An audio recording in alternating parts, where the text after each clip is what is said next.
Hello my dear student, स्वागत है आप सभी का मेरे चैनल स्कॉलरली माइंड्स पे। इस वीडियो के अंदर हम MHI 106 के कुछ इंपॉर्टेंट क्वेश्चंस को विद देयर आंसर्स कवर करेंगे। तो अगर आप हमारे चैनल पे नए हैं तो चैनल को सब्सक्राइब करना बिल्कुल मत भूलना। वीडियो के अंदर जो भी आंसर्स रहेंगे उसको मैं इंग्लिश एंड हिंदी दोनों लैंग्वेजेस में कवर करूँगी, यानी कि आप किसी भी मीडियम के स्टूडेंट हैं, चाहे इंग्लिश या हिंदी, ये वीडियो आपके लिए काफ़ी ज़्यादा हेल्पफुल रहने वाला है।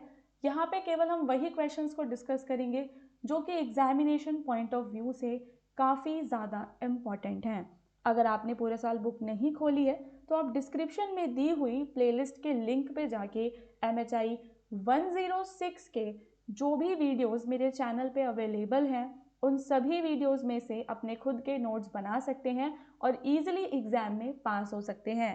एंड अगर आपको MHI 106 एंड 107 का गेस्ट पेपर परचेज करना है, अगर आपने अभी तक कहीं से भी गेस्ट पेपर या नोट्स को परचेज नहीं किया है तो आप हमारे नोट्स एंड गेस्ट पेपर्स को इस नंबर पे व्हाट्सएप करके परचेज कर सकते हैं। आपको जस्ट व्हाट्सएप पे एक हाई सेंड करना है, आगे मेरी टीम आपको असिस्टेंस प्रोवाइड कर देगी। ठीक है। Now guys, question number 1। यहाँ पे आपको जो बुद्धिज़्म का स्प्रेड होता है, ठीक है, बुद्धिज़्म के स्प्रेड में सेंट्रल और पेनिनसुलर इंडिया के पूरे जो पहलू हैं उनका आपको विवेचन करना है। तो मध्य और प्रायद्वीपीय भारत में बौद्ध धर्म के प्रसार के कुछ पहलुओं का आपको विवेचन करना है। तो ये फैलना कब शुरू हुआ बौद्ध धर्म? तो दोस्तों, Buddhism spread in central India mainly during the Mauryan period. कब? मौर्य काल में फैला, विशेषकर अंडर एम्परर अशोका। तो जब सम्राट अशोक ने संरक्षण प्रोवाइड किया यानी कि पैट्रनेज दिया, तब ये फैला। Ashoka supported Buddhism through inscriptions, stupas, missionary activities which help the religion to reach common people. तो क्योंकि सम्राट अशोक अभिलेखों और स्तूपों के माध्यम से इस धर्म का प्रचार कर रहे थे तो ये धर्म आम जनता तक पहुंच जाता है। इंपॉर्टेंट बुद्धिस्ट सेंटर्स में हम बात करेंगे गाइज, सांची, भरूच, विदिशा, ये सारे सेंट्रल इंडिया के कुछ इंपॉर्टेंट क्या बन जाते हैं, बुद्धिस्ट के सेंटर बन जाते हैं, जहां पर शिक्षा हो गया आपका, आर्टिस्टिक एक्टिविटीज, पिलग्रिमेज, ये सब होता है जो बुद्धिज्म का विस्तार करने में सहायता करते हैं। Now in the peninsular India Buddhism spread mainly through trade routes and port. तो जो भी आपका प्रायद्वीपीय भारत वाला रीजन है, ओके, सो वहां पे बुद्धिज्म व्यापार के मार्गों और बंदरगाहों के माध्यम से फैलता है। Merchants and monk played a key role in spreading Buddhist ideas to the Deccan and the southern region. तो वहाँ पे जो हमारे व्यापारी और जो भिक्षु वगैरह थे उन्होंने इसके स्प्रेड में महत्वपूर्ण भूमिका निभाई।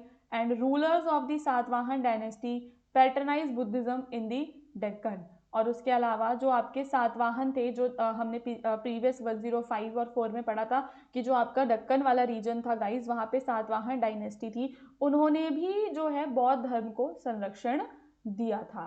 Many rock cut caves and monastery like Ajanta, Karla, Bhaja, Amaravati उस टाइम पे बनाए गए, जिन्होंने धर्म को सपोर्ट भी किया, पॉपुलरली सपोर्ट किया और इस धर्म को शाही बनाया कि मतलब शाही राजा इसका सपोर्ट कर रहे हैं तो ऑब्वियसली धर्म शाही हो जाता है। एंड लोकल लैंग्वेजेस का वो यूज़ करते थे।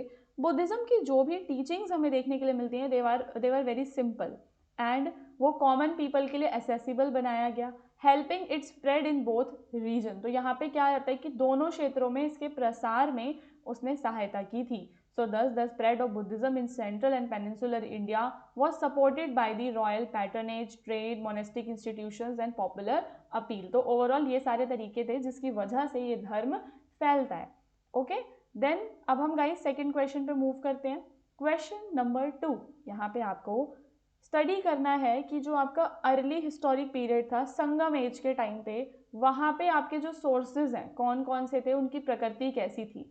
तो संगम युग के प्रारंभिक ऐतिहासिक काल के अध्ययन के स्रोतों की प्रकृति का विवेचन आपको करना है। So the study of the early historical period of the Sangam age is based on the literary, archaeological, epigraphic, numismatic and foreign sources। अभी आगे हम सारे सोर्सेज को एक एक करके समझेंगे। तो संगम युग के प्रारंभिक ऐतिहासिक काल का अध्ययन साहित्यिक, पुरातात्विक, अभिलेखीय, सिक्का शास्त्रीय और विदेशी स्रोतों के आधार पर किया जाता है। These sources together help historians reconstruct the political, social and economic cultural life। तो यहाँ पे ये जो सारे स्रोत हैं, ये सारे स्रोत मिलकर जो हमारे इतिहासकार हैं उनकी सहायता करते हैं संगम काल के जो भी राजनीति थी, वहाँ का जो समाज था, आर्थिक स्थिति, संस्कृति, इस सब को समझने में हमारी हेल्प करते हैं। तो अब हम यहाँ पे सोर्सेज पे नज़र दौड़ाएंगे कि कौन कौन से आपके सोर्सेज रहे हैं, उनकी प्रकृति कैसी थी। तो सबसे पहले आपके लिटरेरी सोर्स आते हैं, यानी कि जो भी आपके साहित्यिक स्रोत है, उसके अंदर आपके तमिल में रचित जो संगम साहित्य है सबसे ज़्यादा महत्वपूर्ण है। यहाँ पे आपको कुछ वर्क के नाम दिए हुए हैं गाइस, आप इसको नोट डाउन कर सकते हैं, ठीक है। 8 एंथोलॉजीज हो गया, 10 आइडल्स एंड लेटर एपिक्स, ये सारे हैं। ओके, सो एक बार इसको नोट डाउन कर लेना। फिर आपके होते हैं आर्कियोलॉजिकल सोर्सेज, जो एक्सकवेट करके निकलते हैं कि जब खुदाई की जाती है अलग अलग लोकेशंस पे, तो वहाँ पे जो भी मटेरियल रिमेन्स मिलते हैं लाइक पॉटरी, टूल्स, स्ट्रक्चर्स, वो सारे आपके आर्कियोलॉजिकल सोर्सेज में आते हैं, जो नगर के जीवन, व्यापार और शिल्पकला को दर्शाती है। फिर गाइज आपके होते हैं एपिग्राफिक सोर्सेज। तो एपिग्राफिक सोर्सेज में क्या आते हैं? अर्ली इंस्क्रिप्शन, स्पेशली तमिल और ब्राह्मी इंस्क्रिप्शंस जो हैं वो हमें डोनर्स के बारे में, मॉन्क और ट्रेडर्स के बारे में जानकारी देते हैं।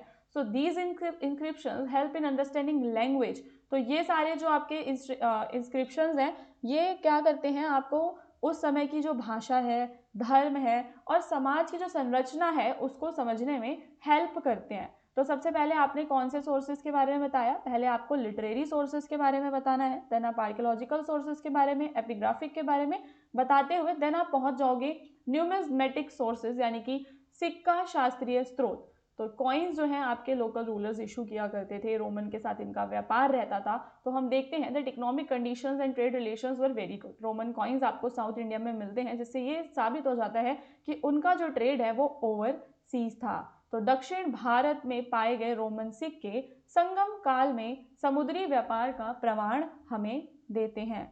फिर आपको फॉरेन अकाउंट्स मिलते हैं, जैसे कि मेगास्थनीज, प्लिनी, है ना। तो जो भी आपके फॉरेन राइटर्स आते हैं, जब वो संगम एज के बारे में लिखते हैं तो वहाँ से भी हमें काफ़ी सारी जानकारी मिलती है। तो विदेशी विवरणों में मेगास्थनीज, प्लिनी, टॉलेमी तथा आपके एरिथ्रियन सागर का परिप्लस के लेखक के विवरण महत्वपूर्ण है। परिप्लस ऑफ द एरिथ्रियन सी, यहाँ पे आपको वैल्यूएबल इंफॉर्मेशन इनके वर्क में मिलती है about the south India trade and port. So the nature of sources for the Sangam age is very diverse and it is also multidimensional। तो संगम युग के अध्ययन के स्रोत विविध थे और बहुआयामी थे। इसमें हम लिटरेरी एंड मटेरियल एविडेंसेस को जब हम कंबाइन कर देते हैं तो हमें हिस्टोरिकल अंडरस्टैंडिंग काफ़ी अच्छी यहाँ पे मिलती है। ओके, नाउ आपको जो तिनाई का कॉन्सेप्ट है, तिनाई की अवधारणा का आपको विवेचन करना है। So the concept of Tinai is unique and important idea found in the Sangam Tamil literature। Important है guys, तिनाई के कॉन्सेप्ट को आपको बताना है। तिनाई refers to the classification of land and life based on natural environment। यहाँ पे क्या किया गया है, ध्यान देने योग्य बात है कि यहाँ पे जमीन और लोगों का जो जीवन है उसको क्लासीफाई कर दिया, ठीक है, उसको बांट दिया है। अभी हम जब नीचे टाइप्स ऑफ तिनाई समझेंगे तो आपको पता लगेगा कि कौन कौन से तिनाई हैं। तो तिनाई में क्या करा कि उनको काम के हिसाब से, एनवायरनमेंट के हिसाब से चीज़ों को बांट दिया गया and it shows the close relationship between nature, society and culture in the Sangam age. तो यह संगम युग की प्रकृति, समाज और संस्कृति के घनिष्ठ संबंध को भी दर्शाती है। अब हम यहाँ पे टाइप्स ऑफ तिनाई देखेंगे। तो Sangam literature mainly mentions 5 major tinai, each associated with a particular landscape, livelihood, deity and human emotion. तो संगम लिटरेचर में आपको कितने तिनाई देखने के लिए मिल रहे हैं दोस्तों? 5, ठीक है। संगम साहित्य में मुख्य रूप से 5 प्रमुख तिनाई का वर्णन मिलता है, जिनमें प्रत्येक का संबंध एक विशेष भू आकृति, आजीविका, देवता और मानवीय भावना से होता है। सबसे पहले आपका आता है Kurinji.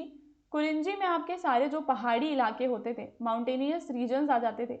Now the people here were mainly hunters and gatherers. तो माउंटेन्स में मोस्टली हम क्या देखते हैं कि शिकारी और संग्रहकर्ता होते थे। Lord Murugan is the main deity of this tinai. तो और यहाँ पे भगवान मुरुगन की पूजा की जाती थी। फिर था आपका मुलय तिनय। मुलय में आपके फॉरेस्ट और पेस्टोरल रीजन्स आते हैं। ओके, तो वन और पशुपालक के क्षेत्र आते हैं। And the people here were cattle herders and farmers. The dominant emotion यहाँ पे आपको patience and waiting in love देखने के लिए मिलता है। जो डीटी है मुलय में आपको मेयन यानी कि कृष्णा का ही रूप देखने के लिए मिलता है। फिर आपके मरुदम तिनय है। मरुदम तिनय में आपको उपजाऊ कृषि क्षेत्र देखने के लिए मिलता है। Agriculture was the main occupation and इससे जो भावना जुड़ी थी गाइज वो थी डोमेस्टिक लाइफ हो गया, लव में कॉन्फ्लिक्ट हो गया। नीदल तिनय, तो नेथल में आपके कोस्टल एरियाज आ जाते हैं। तो आप देख रहे हो कि माउंटेन रीजन हो गया, पेस्टोरल रीजन हो गया तुम्हारा, फॉर एग्रीकल्चर वाले प्लेन्स हो गए, फिर तुम्हारा कोस्टल एरियाज हो गया। तो सबको इन्होंने सेपरेटली बांट दिया है, ठीक है, काम के हिसाब से। पलय में आपका एरिड जो मरुस्थलीय रीजन है वो आ जाता है और यहाँ पे आपको ट्रैवल एंड रॉबरी काफी कॉमन देखने के लिए मिलते हैं। So the associated emotion is hardship and separation. The deity is Korravai, ठीक है, तो कोत्रा वही यहाँ पे डीटी थे। Now why tinai is very important. So the tinai system reflect the ecological awareness of the Sangam people. Like उन्हें अपने पर्यावरण को लेकर उन्हें कितना ज्ञान था। अब यहाँ पे आपने क्या देखा, ज्योग्राफी, इकोनॉमी, रिलीजन, इमोशंस, सब चीज़ों को एक होलिस्टिक वे में दर्शाया गया है। Thus the concept of tinai is central to understanding Sangam society and literature. तो तिनय का कॉन्सेप्ट संगम साहित्य को समझने के लिए, उनके लिटरेचर को समझने के लिए इज वेरी इंपॉर्टेंट।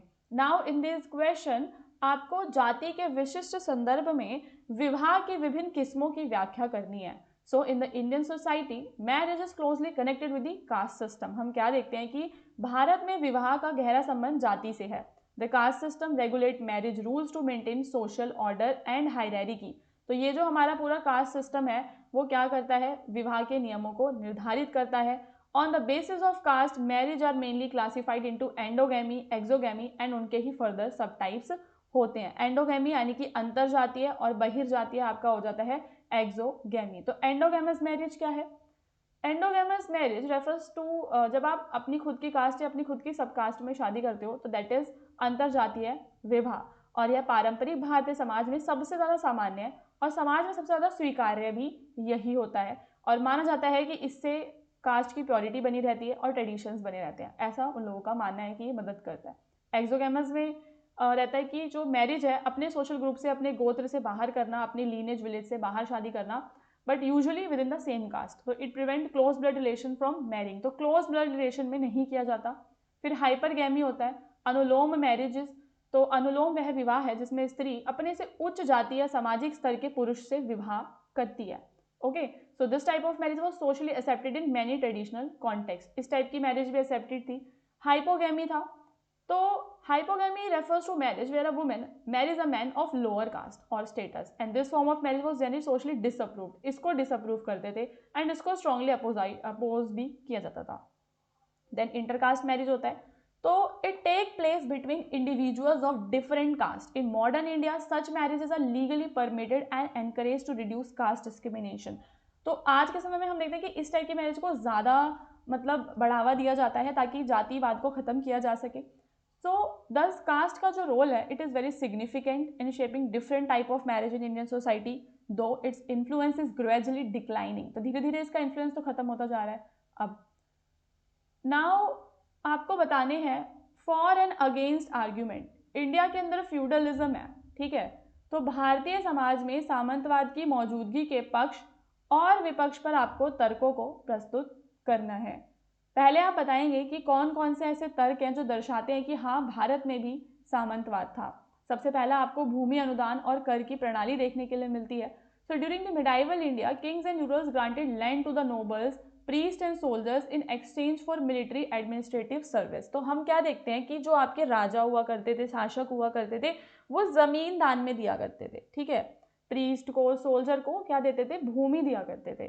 तो दीज लैंड ग्रांट, इनको जागीर कहा जाता था, जहाँ पे ये पूरे यूरोपियन फ्यूडलिज्म की तरह ही हमें देखने के लिए मिलता है कि यूरोप में भी सामंतवाद जैसी ही संरचना बनी हुई थी, उस तरीके से मतलब मैच करती है ये। दूसरा, पॉलिटिकल पावर डिसेंट्रलाइज थी, विकेंद्रीकृत राजनीतिक सत्ता आप देखते हो जैसे कि जो लोकल लॉर्ड और जो चीफ हुआ करते थे उनका गांव पे काफ़ी कंट्रोल होता था, वो रिवेन्यू को कलेक्ट करते थे, आर्मीज को मेंटेन करते थे, resembling feudal lords in Europe, जो कि सेम आपको किसी तरह लगता है यूरोपीय सामंती व्यवस्था की तरह ही लगता है। दूसरा पॉइंट हो गया, ठीक है, 2 पॉइंट समझ में आ गए, land grant and revenue system, दूसरा डिसेंट्रलाइज्ड पॉलिटिकल पावर। फिर आता है hierarchy and exploitation of peasantry. So peasants की कुछ ऑब्लिगेशंस थी, उनके कर्तव्य हुआ करते थे, जिससे ये चीज़ सामने आती है कि क्लास बेस्ड जो एक्सप्लॉइटेशन है वो काफ़ी ज़्यादा था, ठीक है। तो कृषक भूमि से जुड़े हुए थे और स्थानीय जमींदारों के प्रति कर्तव्यों के अधीन थे, जो सामंती समाज की वर्ग आधारित शोषण को दर्शाता है। ओके, सो 3 पॉइंट आप समझ गए गाइस। इसके बाद आगे देखेंगे कि इसके अगेंस्ट जो कहता है कि नहीं इंडिया में फ्यूडलिज्म नहीं था या यूरोप से डिफरेंट था। तो इंडियन सोसाइटी में कोई भी फ्यूडल स्ट्रक्चर आपको, जैसे यूरोप में तो आपको क्या देखने के लिए मिलता है कि वहाँ पे वैसल्स हुआ करते थे, नाइट रखते थे, मैनर बेस्ड इकोनॉमी थी। इंडिया में ऐसा कुछ भी नहीं था। तो भारतीय समाज में समान सामांतिक संरचना नहीं थी, जैसे कि यूरोप में वेसल, नाइट्स और मैनर पर आधारित अर्थव्यवस्था थी। भूमि अनुदान अक्सर अस्थायी और सेवा आधारित थे और यूरोप में स्थायी हुआ करते थे, ठीक है। तो भारत में थोड़ा टेम्पररी था। और हमारे यहाँ पे कोई भी सर्फडॉम्स नहीं देखने के लिए मिलते हैं, यानी कि unlike European feudalism, Indian peasant were not permanently bound to land. India के अंदर जो हमारे कृषक थे वो स्थायी रूप से भूमि से नहीं बंधे थे, जैसा कि यूरोप में था। हमारे जो कृषक थे दे हैड मोबिलिटी, ठीक है, वे स्वतंत्र रूप से विभिन्न जमींदारों के लिए काम कर सकते थे, जिसे सामंतवाद जैसी कठोर सत्ता संरचना कम होती है। इसके बाद इनकी सेंट्रलाइज अथॉरिटी थी। अब लार्ज इंडियन एम्पायर्स में हमारे मौर्याज हैं, गुप्ताज हैं, तो हमारे यहाँ पे सेंट्रल अथॉरिटी ज़्यादा देखने के लिए मिल रही है। ये यूरोप की तरह ये जो फ्रेगमेंटेड थी ना पावर, फ्रेगमेंटेड पावर आप नहीं देखते हो, मतलब पावर बटी हुई नहीं थी, विखंडित नहीं थी। भारत में आपको केंद्रीकृत सत्ता देखने के लिए मिलती है। सो ये आपके 2 and 4 आर्ग्यूमेंट्स हो जाते हैं। इसके बाद क्वेश्चन है, was the spread of caste and varnas limited only to upper caste? क्या जातियों और वर्णों का प्रसार केवल उच्च जातियों तक ही सीमित था? तो आप बोलेंगे no, the spread of caste and varna was not limited to upper caste, है ना, हमें तो पूरे भारत में ही देखने के लिए मिलता है।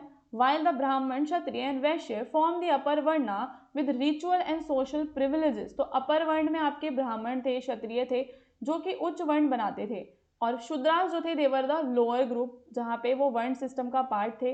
And they were organised into numerous occupational caste, यानी कि वो अलग अलग जातियों में भी फिर विभाजित थे। अब पूरा जो आपका वर्ण सिस्टम है गाइज वो थ्योरेटिकल और हायरार्किकल है, ठीक है। तो वर्ण व्यवस्था सैद्धांतिक और पद अनुक्रमित थी, but in practice regional and occupational differentiation था, मतलब हंड्रेड्स ऑफ जातीज थी, आर्टिसंस अलग अलग थे, फार्मर से, फिशरमैन से, सर्विस प्रोवाइडर से, तो समाज बहुत ज़्यादा बटा हुआ था। So this shows the caste system permeated all social layers not just the elite. तो आपको नीचे नीचे और स्तर देखने के लिए मिलते हैं, मतलब फिशरमैन है तो उसमें भी ऊंच नीच, फार्मर्स है तो उसमें भी ऊंच नीच, आर्टिस्टों में ऊंच नीच, तो वो आपको पूरा देखने के लिए मिलता है कि वो बटी हुई थी चीज़ें। Over time even untouchables and marginalised group were incorporated into social hierarchy, और धीरे धीरे उनको भी सब कास्ट में लिया गया, जिन लोगों को पहले मतलब अछूत या हाशिए पर रहने वाला कहा जाता था, और उनको ऑक्यूपेशनल रोल्स एंड रिचुअल्स भी दिए गए। तो फाइनली कंक्लूजन में आप बताओगे कि the caste and the varna system ने अफेक्ट किया था सोसाइटी के सारे सेक्शंस को, not only the upper caste. Then आपका नेक्स्ट क्वेश्चन है, what were the major dimensions of the socio-religious reform movement of the 19th century? तो 19वीं शताब्दी में जो सुधार, धार्मिक सुधार, सामाजिक सुधार आंदोलन हो रहे थे, उनके कौन कौन से प्रमुख आयाम थे, उनके बारे में आपको व्याख्या करनी है। So the socio-religious reform movement of the 19th century in India aimed to revive, reform and modernize Indian society। क्या उद्देश्य था? भारत के समाज को पुनर्जीवित करना, उसमें सुधार करना और भारत के समाज को आधुनिक बनाना। They responded to social evils, caste discrimination, gender equality, and religious practices. तो ये जो आंदोलन थे आपके धार्मिक सुधार आंदोलन, इन्होंने समाज की बुराइयों के लिए, जाति के भेदभावों को खत्म करने के लिए, लैंगिक असमानता को खत्म करने के लिए, धार्मिक प्रथाओं के खिलाफ जाके शिक्षा को बढ़ावा दिया, लोगों में तर्कशीलता बढ़ाई और समाज में समानता को बढ़ावा दिया। तो सिंपल सी बात समझो गाइस कि नाम से ही पता चल रहा है सामाजिक और धार्मिक सुधार आंदोलन, तो वो जिन भी मुद्दों पे बात करेंगे आपको वही बताना है। तो मेजर डायमेंशंस देखेंगे तो रिलीजियस रिफॉर्म्स आए इनकी वजह से, जैसे कि आपके राजा राम मोहन रॉय, स्वामी दयानंद सरस्वती, ईश्वर चंद्र विद्यासागर, इन सभी ने समाज में जो सुपरस्टिशियस थे, अंधविश्वासों को खत्म करने के लिए काम किया और रीति रिवाज जो थे, रिचुअल्स को खत्म करने का काम किया। They emphasize the rational and ethical teaching, धर्म को तर्क से जोड़ा और नैतिक शिक्षाओं पे जोर दिया। ठीक है, इन्होंने समाज में सुधार किए, जैसे कि सती प्रथा, चाइल्ड मैरिज, विडोरी मैरिज, कास्ट, जो भी चीज़ें थी मतलब उनके खिलाफ इन्होंने कैंपेन चलाए। ओके, ऑर्गेनाइजेशन, संगठन बनाए ताकि कानून बनाए जा सकें, अभियान चलाए इन्होंने, लोगों में शैक्षणिक सुधार किए। तो रिफॉर्मर्स ने क्या किया दोस्तों, उस समय सुधारकों ने आधुनिक शिक्षा, अंग्रेजी शिक्षा और वैज्ञानिक ज्ञान को ज़्यादा बढ़ावा दिया। Institutions like Hindu college, Bethune college and जो आपका आर्य समाज था, यहाँ पे एजुकेशन को फैलाया गया मैन एंड वुमेन के बीच में। उसके अलावा महिलाओं का सशक्तिकरण करने पे जोर दिया गया, विडोरी मैरिज, चाइल्ड मैरिज को अपोज करके, एंड पेट्रियार्की को इन्होंने, पितृसत्ता को चुनौती दी है। और बात करते हैं ये क्या, लिंग समानता की, तर्कशील और नैतिक जागरण की, लोगों को जगाया। समझ रहे हो कि मतलब समाज में बदलाव लाने की कोशिश करी। उस टाइम पे जो भी समाज में कुरीतियाँ थी, जो भी सुपरस्टिशंस थे, उनको इन्होंने पूरी तरीके से खत्म कर दिया। फिर आप कंक्लूजन में बताएंगे कि the socio religious reform movement of 19th century they had a very multi dimensional impact. इसने रिवाइव किया समाज को, है ना, सामाजिक न्याय दिलाया लोगों को, और एजुकेशन हो गया, महिलाओं का सशक्तिकरण हो गया, इस सब की फाउंडेशन रखी। देन आपका नेक्स्ट क्वेश्चन है जहाँ पे आपको नॉर्थ ईस्ट इंडिया में जो कॉलोनियल रूल के टाइम पे सोशल स्ट्रक्चर्स थे उसके ऊपर आपको पूरा कमेंट करना है। Okay, so during the colonial period north east India had a distinct social structure shaped by tribal custom. औपनिवेशिक काल के दौरान उत्तर पूर्वी भारत में एक विशिष्ट सामाजिक संरचना थी जहाँ पे आपको जनजातियों की प्रथाएं, उनका अपना शासन, ठीक है, और मेन स्ट्रीम में वो इतना नहीं थे। The region was largely tribal and ethnic. Region कैसा था, एथनिक था, ट्राइबल था, ठीक है, और प्रत्येक समुदाय अपनी परंपराओं, कानूनों और सामाजिक नियमों का पालन किया करता था। ट्राइबल्स के अपने ऑर्गेनाइजेशंस हुआ करते थे, अपने क्लैन होते थे जिनके लीडर उनके चीफ या कोई भी एल्डर होता था। ठीक है, सोशल हायरार्की थी, बट कास्ट बेस्ड सोसाइटीज इतनी ज़्यादा रिजिड वहाँ पे आपको देखने के लिए नहीं मिलती हैं। उसके अलावा गोत्र हुआ करते थे उन लोगों के, तो गोत्र के हिसाब से वो लोग मैरिज अलायंसेस बनाते थे, एंड किनशिप था सबसे इम्पॉर्टेंट। ठीक है, kinship was the primary organising principle and loyalty to the clan was crucial, कि आप अपनी क्लैन के साथ लॉयल रहो, वो ज़्यादा इंपॉर्टेंट था। रिलीजियस प्रैक्टिसेस हुआ करती थी, प्रकृति की पूजा, ओके, और आपका पूर्वजों की पूजा, ये सब वहाँ पे था। एग्रीकल्चर एक्टिविटीज़ वो करते थे। और कॉलोनियल रूल का क्या इम्पैक्ट पड़ता है, so the British introduce administrative changes that affected tribal governance. तो यहाँ पे ब्रिटिशों ने प्रशासनिक परिवर्तन किए जिसने इनके गवर्नेंस को पूरा अफेक्ट किया। कुछ ट्राइब्स को एक्सक्लूड किया, कुछ को पार्शली एक्सक्लूड कर दिया था अंडर द 1873 एक्ट। मिशनरियों ने आधुनिक शिक्षा और ईसाई धर्म से इनका परिचय कराया और इनको मतलब ईसाई धर्म अपनाने के लिए भी मजबूर किया, और जिसने मतलब इनकी जो ट्रेडिशनल चीज़ें थी उनको इफेक्ट करता है। तो overall social structure north east India में कॉलोनियल रूल में काफ़ी ज़्यादा ट्राइबल बेस्ड था, क्लैन बेस्ड था। और दूसरे पार्ट्स को देखें तो यहाँ पे आपको कास्ट हायरार्की कम देखने के लिए मिलती है, बट यहाँ पे आपको किनशिप और लॉज ज़्यादा देखने के लिए मिलते हैं। ओके, सो गाइज इसके बाद मैं नेक्स्ट वीडियो जल्दी ही अपलोड करूँगी ताकि आपके MHI 106 के जो क्वेश्चंस है, मोस्ट ऑफ द क्वेश्चंस वो कंप्लीट हो सके। बट आप पूरी प्लेलिस्ट को देखना बिल्कुल मत भूलना।